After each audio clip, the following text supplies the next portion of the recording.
Cusec Kaveri ಹರಿವಿಗೆ ಪಟ್ಟಣ ಹಿಡಿದಿದೆ ಈಗ ತಮಿಳುನಾಡು ತುರ್ತು ವಿಚಾರಣೆಯನ್ನ ನಡೆಸಬೇಕು ಅಂತ ಅರ್ಜಿಯನ್ನ ಸುಪ್ರೀಂ ಕೋರ್ಟ್ನಲ್ಲಿ ಹಾಕಿದೆ. ಆ ಅರ್ಜಿ ಈಗಾಗಲೇ ಪುರಸ್ಕೃತ ಆಗಿದೆ. ಗುರುವಾರ ಸುಪ್ರೀಂ ಕೋರ್ಟ್ನಲ್ಲಿ ಮಹತ್ವದ ವಿಚಾರಣೆ ನಡೆಯಲಿದೆ. ಕಾವೇರಿ ನೀರು ಹರಿಸುವಂತೆ ತಮಿಳುನಾಡು ಈಗಾಗಲೇ ಅರ್ಜಿಯನ್ನ ಹಾಕಿದೆ. ಆ ಅರ್ಜಿಯ ವಿಚಾರಣೆ ಗುರುವಾರದಂದು ನಡೆಯಲಿದೆ. ತಮಿಳುನಾಡು ಹಾಕಿರುವಂತಹ ಅರ್ಜಿಯನ್ನ ತುರ್ತು ವಿಚಾರಣೆ ನಡೆಸಬೇಕು ಅನ್ನುವಂಥದ್ದನ್ನ ತಮಿಳುನಾಡು ಸರ್ಕಾರ ಹೇಳಿತ್ತು. ಅದಕ್ಕೂ ಕೂಡ ಒಪ್ಪಿಗೆಯನ್ನು ಸೂಚಿಸಿದೆ ಸುಪ್ರೀಂ ಕೋರ್ಟ್. ಆಗಸ್ಟ್ 13ರಂದು ತಮಿಳುನಾಡು ಅರ್ಜಿ ವಿಚಾರಣೆ ಸುಪ್ರೀಂ ಕೋರ್ಟ್ಗೆ ಅರ್ಜಿಯನ್ನು ಸಲ್ಲಿಕೆ ಮಾಡಿದೆ. ಈಗ ತಮಿಳುನಾಡು ಕರ್ನಾಟಕದಿಂದ ಆಗಸ್ಟ್ 13ರಂದು ಪ್ರತಿವಾದ ಮಂಡನೆ ಆಗುವಂತಹ ನಿರೀಕ್ಷೆ ಇದೆ. ಕರ್ನಾಟಕದ ವಿರುದ್ಧ ತಮಿಳುನಾಡು ಸರ್ಕಾರ ಈಗ ಸುಪ್ರೀಂ ಮೊರೆ ಹೋಗಿದೆ. ಸಿಡಬ್ಲ್ಯೂಎಂಎ ಆದೇಶವನ್ನ ನೀಡಿತ್ತು. 3500 ಕ್ಯೂಸೆಕ್ಗಳನ್ನ 15 ದಿನಗಳ ಕಾಲ ನೀರು ಹರಿಸಬೇಕು ಅಂತ. ಆದರೆ ಈ ಆದೇಶವನ್ನ ಪಾಲಿಸಲಿಲ್ಲ. ಜಾರಿಗೊಳಿಸುವಲ್ಲಿ ರಾಜ್ಯ ವಿಫಲವಾಗಿದೆ ಅಂತ ಈಗ ತಮಿಳುನಾಡಿನ ವಾದ.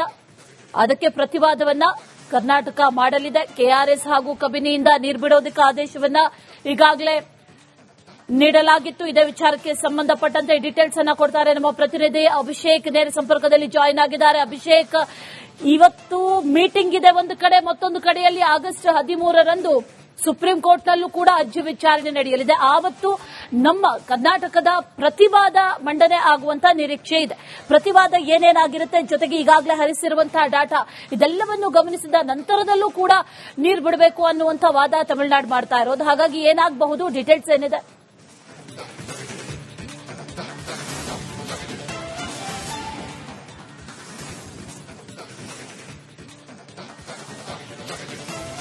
ಮೂಲ ಪ್ರೇಯರ್ ತಮಿಳುನಾಡು ಸರ್ಕಾರದಿಂದ ಸಿಡಬ್ಲ್ಯೂಆರ್ಸಿ ಮುಂದೆ ಇದ್ದಿದ್ದನ್ನು ನಾವು ಗಮನಿಸಬೇಕಾಗುತ್ತೆ. ಯಾಕಂದ್ರೆ ಅವರು ಇನಿಷಿಯಲಿ ಕೇಳಿದ್ದು 9 ಟಿಎಂಸಿ ಬಿಡಬೇಕು 15 ದಿನಗಳ ಅವಧಿಯೊಳಗಡೆ, ಪ್ರತಿದಿನ 7,000 ಕ್ಯೂಸೆಕ್ ಅನ್ನ ಬಿಡಬೇಕು ಅಂತ ಹೇಳಿದ್ರು. ಅಲ್ಲಿಗೆ ಪ್ರತಿದಿನ 7,000 ಕ್ಯೂಸೆಕ್ ಅಂದ್ರೆ 15 ದಿನಕ್ಕೆ 9 ಟಿಎಂಸಿ ಆಗ್ತಿತ್ತು.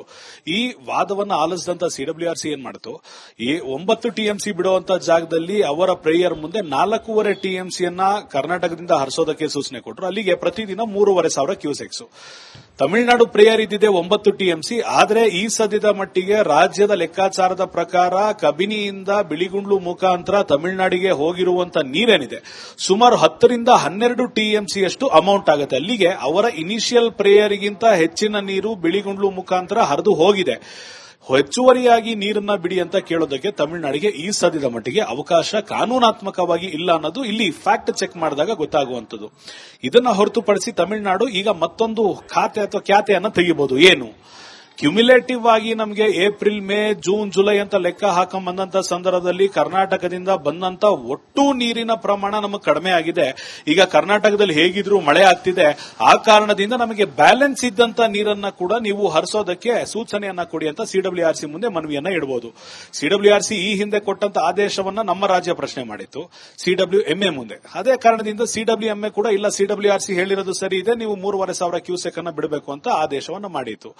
ಇದನ್ನ ಒಪ್ಪದೇ ಇದ್ದಂತ ತಮಿಳುನಾಡು ಸರ್ಕಾರ ವಾಪಸ್ ಸುಪ್ರೀಂ ಕೋರ್ಟ್ ಮೊರೆ ಹೋಗಿತ್ತು. ಈಗ ನಾಡಿದ್ದು ಗುರುವಾರ ವಿಚಾರಣೆ ಅರ್ಜಿ ಸುಪ್ರೀಂ ಕೋರ್ಟ್ ನಲ್ಲಿ ಕೈಗೆತ್ತಿಕೊಳ್ಳಲಾಗುತ್ತೆ.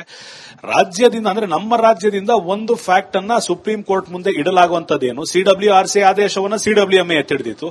ಸಿಡಬ್ಲ್ಯೂಎಂಎ ಆದೇಶ ಏನ್ ಕೊಟ್ಟಿದ್ದು ನಾವು ಅದನ್ನ ಪಾಲಿಸಿದ್ದೀವಿ. ಅದಕ್ಕಿಂತ ಹೆಚ್ಚುವರಿ ನೀರೇ ಬಿಳಿಗುಂಡ್ಲು ಮುಖಾಂತರ ತಮಿಳುನಾಡಿಗೆ ಹೋಗಿ ತಲುಪಿದೆ. ಈಗ ನಾವು ಡಿಸ್ಟ್ರೆಸ್ ನಲ್ಲಿ ಇದ್ದೇವೆ. ಅಂದ್ರೆ ನಮ್ಮ ರಾಜ್ಯದಲ್ಲಿ ಅಂದುಕೊಂಡಷ್ಟರ ಮಟ್ಟಿಗೆ ಮಳೆ ಆಗ್ತಿಲ್ಲ.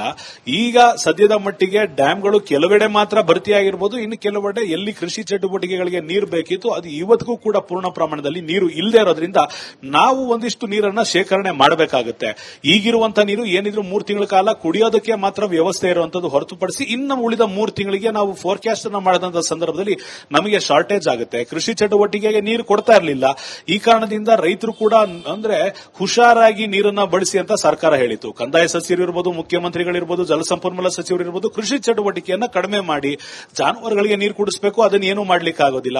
ಆದ್ರೆ ನೀರಿನ ಬಳಕೆಯನ್ನು ಅತ್ಯಂತ ಸೂಕ್ಷ್ಮವಾಗಿ ಮಾಡಿ ಅಂತ ಹೇಳಿತ್ತು. ಈಗ ಮಳೆ ಆಗಿರೋದ್ರಿಂದ ಎಲ್ಲವೂ ಸರಿ ಹೋಯ್ತೇನೋ ಅನ್ನೋ ಲೆಕ್ಕಾಚಾರದಲ್ಲಿ ಇಲ್ಲ. ಉಳಿದ 6 ತಿಂಗಳಿಗೆ ಈಗ 3 ತಿಂಗಳ ಲೆಕ್ಕಾಚಾರ ಈ ಸದ್ಯದ ಮಟ್ಟಿಗೆ ಆಯ್ತು ಅಂದ್ರೆ ಇನ್ನುಳಿದ 3 ತಿಂಗಳಿಗೂ ಫೋರ್ಕಾಸ್ಟ್ ಮಾಡಬೇಕಾಗುತ್ತೆ. ಮಳೆ ಬರದೇ ಇದ್ರೆ ಸಮ್ಮರ್ ನಲ್ಲಿ ಯಾವ ರೀತಿ ಸಮಸ್ಯೆ ಆಗುತ್ತೆ ಅಂತ ಕೋರ್ಟ್ ಮುಂದೆ ವಾದವನ್ನ ನಮ್ಮ ಸರ್ಕಾರ ಮಂಡನೆ ಮಾಡುತ್ತೆ.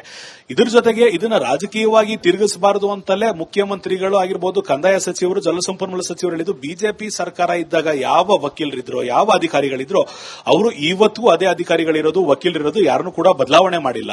ಅಧಿಕಾರಿಗಳು ಸರ್ಕಾರ ಬದಲಾದಂತೆಲ್ಲ ಪ್ರೇಯರ್ ಅನ್ನ ಕೋರ್ಟ್ ಮುಂದೆ ಬದಲಾಯಿಸೋದಕ್ಕೆ ಆಗೋದಿಲ್ಲ. ನಮ್ಮ ಪ್ರೇಯರ್ಗೆ ನಾವು ತಕ್ಕಬದ್ಧವಾಗಿದ್ದೇವೆ. ಯಾವುದೇ ಕಾರಣಕ್ಕೂ ಕೂಡ ನಾವು ತಮಿಳುನಾಡಿಗೆ ಯಥೇಚ್ಛವಾಗಿ ನೀರು ಹರಿಸ್ತೇವೆ ಅನ್ನೋ ಪರಿಸ್ಥಿತಿಯಲ್ಲಿ ನಾವಿಲ್ಲ. ಒಂದು ವೇಳೆ ನಾವು ನೀರು ಬಿಟ್ಟರು ಕೂಡ ಅವರಿಗೆ ಶೇಖರಣೆ ಮಾಡೋದಕ್ಕೆ ಅವಕಾಶ ಇದ್ದು ನಮ್ಮಲ್ಲಿ ಹೆಚ್ಚುವರಿ ನೀರಿದ್ರೆ ಬಿಡುವಂತ ಸಾಧ್ಯತೆ ಇರುತ್ತೆ. ಆದ್ರೆ ಈ ವಿಚಾರವನ್ನ ಸುಪ್ರೀಂ ಕೋರ್ಟ್ ಮುಂದೆ ಆಗಲಿ, ಸಿಡಬ್ಲ್ಯೂಆರ್ಸಿ ಮುಂದೆ ಆಗಲಿ, ಸಿಡಬ್ಲ್ಯೂಎಂಎ ಮುಂದೆ ಆಗಲಿ ಇವತ್ತು ಪ್ರಸ್ತಾವನೆ ಮಾಡೋದಕ್ಕೆ ಈಗಾಗಲೇ ನಮ್ಮ ರಾಜ್ಯದ ವಕೀಲರು ಸಿದ್ದರಾಗಿರುವಂತದ್ದು. ಹಿರಿಯ ಕಾನೂನು ತಜ್ಞರ ಜೊತೆ ದೆಹಲಿಯಲ್ಲಿ ಮಾತುಕತೆ ಆಗಿದೆ. ಸುಪ್ರೀಂ ಕೋರ್ಟ್ನ ನ್ಯಾಯಾಧೀಶ ಅಂದ್ರೆ ಅಲ್ಲಿ ಯಾರು ಅಪೀಲ್ ಮಾಡ್ತೀರೋ ಅವ್ರ ಜೊತೆ ಮಾತುಕತೆ ಆಗಿದೆ. ರಾಜ್ಯವನ್ನ ರೆಪ್ರೆಸೆಂಟ್ ಮಾಡ್ತಿರುವಂತ ಎಲ್ಲಾ ಪಕ್ಷಗಳ ಸಂಸದರ ಜೊತೆ ಮುಖ್ಯಮಂತ್ರಿ ಸಭೆಯನ್ನ ನಡೆಸಿದ್ದಾರೆ. ಇದು ಕೇವಲ ಎರಡು ರಾಜ್ಯಗಳ ನಡುವೆ ನಡೆಯುವಂತ ಸಮಸ್ಯೆ ಆಗಿತ್ತು ಅಂದ್ರೆ ಕೇಂದ್ರ ಕೂಡ ಇದರಲ್ಲಿ ಇಂಟರ್ಫಿಯರ್ ಆಗಬೇಕು ಅಂತ ಈ ಹಿಂದೆ ಪ್ರೇಯರ್ ಅನ್ನ ಏನಿತ್ತು, ಈಗ ಸಂಸದರು ಕೂಡ ಅದನ್ನ ಒಪ್ಪಿಕೊಂಡಿದ್ದಾರೆ. ಹೌದು, ನಮ್ಮ ರಾಜ್ಯಕ್ಕೆ ಅನ್ಯಾಯ ಆಗ್ತಿದೆ ಅಂದಾಗ ಕುಡಿಯುವ ನೀರಿನ ವಿಚಾರದಲ್ಲಿ ರಾಜಕೀಯ ಮಾಡೋದು ಬೇಡ. ನಮ್ಮಲ್ಲಿ ಇರುವಂತ ಸೌಲಭ್ಯಗಳು, ನಮ್ಮಲ್ಲಿ ಇರುವಂತ ನೀರಿನ ಶೇಖರಣೆ ಸಾಮರ್ಥ್ಯ ಏನಿದೆ ಅದನ್ನ ಪೂರ್ಣಗೊಳಿಸೋಣ. ಅದಾದ್ಮೇಲೂ ಹೆಚ್ಚುವರಿಯಾಗಿ ಬಂತು ಅಂದ್ರೆ ತಮಿಳುನಾಡಿಗೆ ಹರಿಸೋಣ ಅನ್ನೋದು ಲೆಕ್ಕಾಚಾರ ಈಗ ನಮ್ಮ ರಾಜ್ಯದಾಗಿರೋದ್ರಿಂದ ತಮಿಳುನಾಡು ಏನ್ ಪ್ರೇಯರ್ ಇಡುತ್ತೆ, ಹೆಚ್ಚುವರಿಯಾಗಿ ನಮಗೆ 3 TMC ಬಂದಿದ್ರೂ ಕೂಡ ನಮಗೆ ಇನ್ನೂ ಹೆಚ್ಚಿನ ನೀರು ಬೇಕು ಅಂತ ಅವ್ರು ಏನಾದ್ರೂ ಬೇಡಿಕೆ ಇಟ್ಟಂತ ಸಂದರ್ಭದಲ್ಲಿ ಇದು ಔಟ್ ಆಫ್ ದ ಕಾಂಟೆಕ್ಸ್ಟ್ ಆಗುತ್ತೆ. ಆ ಸಂದರ್ಭದಲ್ಲಿ ಅವರ ಅರ್ಜಿಯನ್ನ ತಿರಸ್ಕಾರ ಮಾಡಬೇಕೋ ಪುರಸ್ಕಾರ ಮಾಡಬೇಕೋ, ಅವರ ಪ್ರೇಯರ್ನ ಮನ್ನಿಸಬೇಕೋ ಬೇಡವೋ ಅನ್ನೋದು ಸಿಡಬ್ಲ್ಯೂಆರ್ಸಿ, ಸಿಡಬ್ಲ್ಯೂಎಂಎ ಹಾಗೂ ಸುಪ್ರೀಂ ಕೋರ್ಟ್ನ ಅಂಗಳದಲ್ಲಿರುವಂತಹ ಚೆಂಡಾಗುತ್ತೆ. ಆದ್ರೆ ಇದನ್ನು ಯಾವ ರೀತಿ ನಿಭಾಯಿಸ್ತಾರೆ ಅನ್ನೋದಕ್ಕೆ ನಮ್ಮ ಬಳಿ, ನಮ್ಮ ರಾಜ್ಯ ಸರ್ಕಾರದ ಬಳಿ ಬಿಳಿಗುಂಡ್ಲುವಿನ ಮುಖಾಂತರ ಹರಿದಿರುವಂತಹ ನೀರಿನ ಪೂರ್ಣ ಪ್ರಮಾಣದ ಡೇಟಾ ಇರೋದ್ರಿಂದ ಅಲ್ಲಿ ಮಾಪನಗಳು ಇರುತ್ತೆ. ಯಾರು ಕೂಡ ರಾತ್ರೋರಾತ್ರಿ ಕದ್ದು ಮುಚ್ಚಿ ನೀರು ಬಿಡ್ತಾರೆ ಅಂತ ಹೇಳೋದಕ್ಕಿಂತ ಸಣ್ಣ ಪುಟ್ಟ ಲೀಕೇಜ್ ಅನ್ನೋದು ಪ್ರತಿಯೊಂದು ಡ್ಯಾಂನಲ್ಲೂ ಇರುತ್ತೆ. ನೀರನ್ನ ಶೇಖರಣೆ ಮಾಡ್ಕೊಳ್ಳೋದಕ್ಕಾಗಲ್ಲ ಅನ್ನೋದು ಕೂಡ ಎಲ್ರಿಗೂ ಗೊತ್ತಿರುವಂತದ್ದು. ಮಾಪನಗಳು ತಿಳಿಸುವಂತ ವರದಿಯನ್ನ, ಮಾಪನಗಳು ತೋರಿಸುವಂತ ಲೆಕ್ಕಾಚಾರವನ್ನ ಅಧಿಕಾರಿಗಳು ವರದಿ ರೂಪದಲ್ಲಿ ಈಗ ಕೋರ್ಟ್ಗೆ ಕೊಡೋದಕ್ಕೆ ಸಿದ್ದರಾಗಿರೋದ್ರಿಂದ ಪ್ರಾಬಬ್ಲಿ ಈ ಸದ್ಯದ ಮಟ್ಟಿಗೆ ತಮಿಳುನಾಡು ಏನೇ ಪ್ರೇಯರ್ ಅನ್ನ ಈ 3 ಬೋರ್ಡ್ಗಳಂದ್ರೆ ಸಿಡಬ್ಲ್ಯೂಆರ್ಸಿ, ಸಿಡಬ್ಲ್ಯೂಎಂಎ ಹಾಗೂ ಸುಪ್ರೀಂ ಕೋರ್ಟ್ ಮುಂದೆ ಇಟ್ಟರೂ ಕೂಡ ಇದರ ನಿರಾಕರಣೆ ಮಾಡುವಂತ ಸಾಧ್ಯತೆ ಈ ಸದ್ಯದ ಮಟ್ಟಿಗೆ ಹೆಚ್ಚಿದೆ ಅಂತ ಇಲ್ಲಿರುವಂತಹ ಕಾನೂನು ತಜ್ಞರ ಅಭಿಪ್ರಾಯ ಆಗೋದ್ರಿಂದ ಕಾದು ನೋಡುವಂತ ತಂತ್ರವನ್ನ ಪಾಲಿಸಬೇಕಾಗುತ್ತೆ. ಇನ್ನು ಉಳಿದ 2 ದಿನಗಳಲ್ಲಿ ಏನಾಗುತ್ತೆ ಔಟ್ಕಮ್ ಅನ್ನೋದು ಗೊತ್ತಾಗುತ್ತೆ. Ashwini. All right Abhishek, thank you ಡೀಟೇಲ್ಸ್ಗೆ.